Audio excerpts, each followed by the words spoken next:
Kami di sini dari perusahaan Petrosalet Ltd yang beranggotakan Valencio dan Yosua. Berikut adalah presentasi dari hasil kerja kami. Yang pertama itu adalah profil perusahaan. Petrosalet ini merupakan salah satu anak perusahaan dari PT Sugi Energi dengan kode perusahaan di BY adalah Sugi. Bidang usaha yang dijalankan oleh perusahaan tersebut adalah di pertambangan industri. Proses bisnis yang dilakukan oleh perusahaan tersebut adalah usaha dalam bidang perdagangan, jasa, industri, dan pertambangan. Kegiatan usaha utama adalah menjalankan usaha dalam bidang eksplorasi dan produksi minyak, gas bumi, serta energi.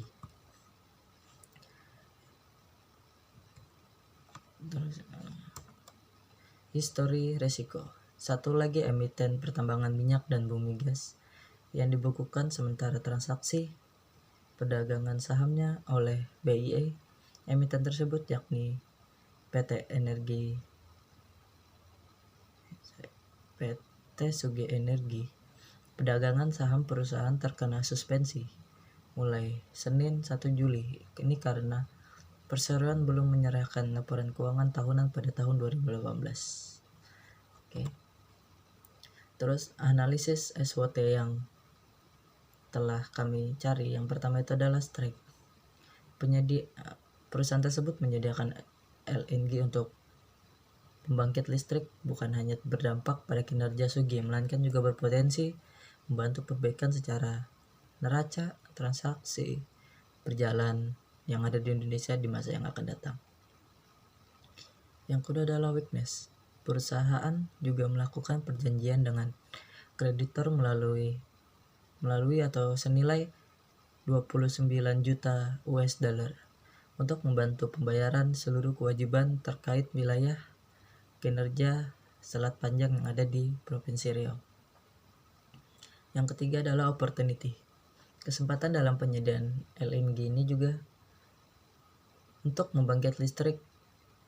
Peluang tersebut cukup terbuka lantaran perusahaan tersebut memiliki mitra usaha yang berpengalaman pada bidang LNG melalui anak-anak perusahaan yang ada di Riau ataupun yang ada di Indonesia.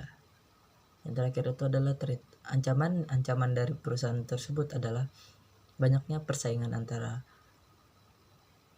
perusahaan lain dengan perusahaan ini yang bergerak pada bidang industri atau minyak gas. Kajian literatur internal kami terdapat keuangan proyek, sedangkan eksternalnya adalah resiko dan sosial. Identifikasi sumber resiko. Yang pertama itu adalah resiko politik yang mengakibatkan perjanjian kontrak. Jadi perusahaan LTD ini melanggar perjanjian kontrak yang sebelumnya telah disepakati kepada kreditur sebesar 117,6 miliar rupiah kepada 47 kreditor. Yang kedua adalah risiko etika. Ini melanggar undang-undang hubungan industrial. Perusahaan tersebut telah melanggar etika bisnis yang melanggar PHK sepihak yang sebelumnya sudah melakukan kontrak kerja. Yang selanjutnya adalah risiko operasional.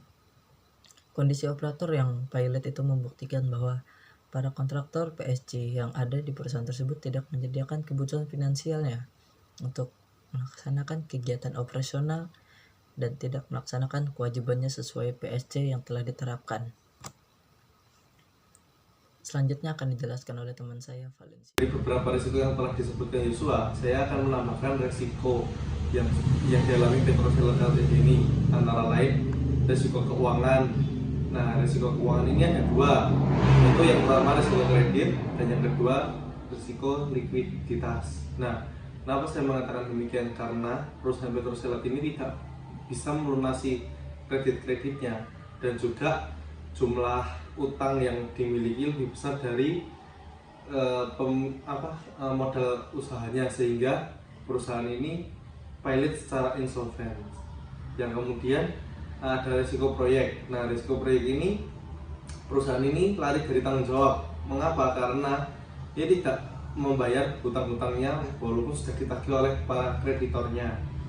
Nah, kemudian resiko legal. Nah, di sini sendiri Direktur Utama PT Sugi Energi ini, yaitu Abhaya Pusat. Nah, dia sebenarnya tidak memiliki izin menggunakan warga negara asing untuk bekerja di negara Indonesia, atau disebut izinnya IMTA. Nah, dari itu dia tidak memenuhi segala perizinan dalam mendirikan perusahaan. Ya. Kemudian selanjutnya, setelah mengidentifikasi risiko, saya akan membahas mengenai pengukuran risiko. Di sini dibagi jadi dua, yaitu frekuensi dan dampak. Nah, nanti dari bagaimana kita bisa menentukan besarnya risiko dari perkalian antara frekuensi dan dampak yang diterima oleh perusahaan. Di sini frekuensi itu terdiri dari risiko. Nah, maksudnya risiko ini ada yang sudah kita identifikasi, ada 7 risiko sebelumnya. Nah, dan dampaknya ini, apakah dari risiko yang dimiliki, apakah itu fatal, itu kita memberi poin, sehingga saat diperkalikan nanti kita dapat menentukan di pemetaan risiko. Nah, di sini dari pemetaan risiko itu dibagi jadi kemungkinan dan dampak. Nah, di sini diberi angka poin 1 sampai poin 5, dan dampak juga diberi poin 1 sampai poin 5, yang dimana poin 1 itu hampir tidak terjadi, yang kedua dan ketiga itu jarang dan kadang terjadi, yang keempat cukup sering terjadi, dan yang kelima hampir pasti terjadi. Begitu juga dengan dampak, sama. Nah, dari sini hasil dari perkalian frekuensi dan risiko, kita dapat melakukan pemetaan dan letak-letak tingkat risiko yang dialami perusahaan Petroselat Ltd ini. Nah, dalam menentukan, setelah kita melakukan pemetaan risiko, kita masuk ke level risiko. Nah, di sini kita dapat melihat bahwa di perusahaan Petroselat ini yang memiliki level risiko sangat tinggi berjumlah 5, yang memiliki level risiko tinggi berjumlah 1, dan yang sedang 1. Nah, dari beberapa poin tersebut kita memperoleh data dan dapat meletakkan level-level risiko ini berdasarkan kasus yang dialami oleh perusahaan Petroselat ini. Dan dari hasil kesimpulan saya, ini perusahaan ini memerlukan melakukan mitigasi untuk melakukan perubahan. Ya, setelah kita melakukan pemetaan risiko dan menentukan level risiko dari perusahaan Petroselat, hasilnya kita melakukan mitigasi. Nah, dari hasil pembahasan saya dengan Yosua, perusahaan Petroselat ini baiknya melakukan mitigasi dimulai dari melakukan kerjasama dengan perusahaan yang lebih besar atau yang sudah memiliki pengalaman, seperti salah satunya perusahaan Lamongan Showbiz, yang dimana ia dapat memangkas manajemen operasional yang besar, sehingga mungkin uang yang digunakan bisa dialokasikan untuk keperluan yang lain. Kemudian anak perusahaan dari PT Sugi Energi ini sebaiknya menjual beberapa aset untuk mengurangi utang-utangnya, sehingga para kreditor percaya bahwa perusahaan ini masih memiliki niat untuk mengembalikan semua hutangnya. Kemudian perusahaan ini juga perlu menjalin kerjasama atau menjaga nama baik untuk guna para investor bisa menyetorkan atau bisa mendanai ulang untuk proyek-proyek yang sedang dilakukan. Bagaimana cara perusahaan ini bisa menarik para investor dengan penerapan risiko? Ya, harus memerlukan untuk melakukan perubahan IRM, Enterprise Risk Management, yang guna untuk menekan risiko dan dapat mengelola kembali perusahaannya dari awal. Dan sebaiknya perusahaan ini bisa menstruktur ulang struktur organisasinya supaya lebih efisien dan efektif. Kemudian kita akan bahas mengenai monitoring. Yang pertama, masukan, terus kemudian mekanisme, kemudian paksaan, dan hasil. Nah, masukan ini terdiri dari apakah perubahan sebelumnya atau resiko sebelumnya sudah dapat diminimalisir atau belum. Kemudian resiko apa saja yang akan dihadapi di masa yang akan datang.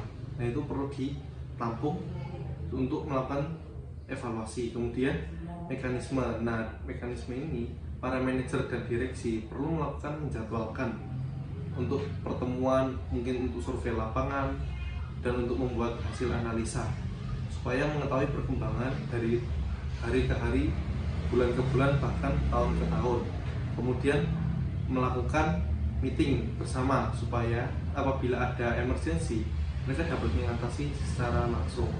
Dan kemudian ada paksaan. Nah, paksaan sendiri ini lebih ditekankan kepada para manajer dan para direksi, yang dimana mereka harus mempelajari mengenai manajemen risiko perusahaan, mereka mempelajari sumber daya, mereka mempelajari kebudayaan dalam organisasi atau dalam perusahaan supaya resiko-resiko tersebut dapat ditekankan, sehingga para manajer pun juga perlu turun tangan dalam mengatasi permasalahan ini. Yang terakhir adalah hasil ini merupakan pengambilan keputusan lanjutan. Jadi apakah hasil dari perubahan tersebut sudah efektif atau belum, apa perlu ditingkatkan. Nah, mereka melakukan rapat untuk mengambil keputusan selanjutnya dan sebagainya. Ya, kemudian pelajaran yang diperoleh dari hasil beberapa kasus yang dialami Petroselat, kami mengambil beberapa pembelajaran. Yang pertama, pentingnya manajemen risiko untuk antisipasi bahwa risiko yang dialami sebuah perusahaan bisa diakibatkan dari eksternal baik internal.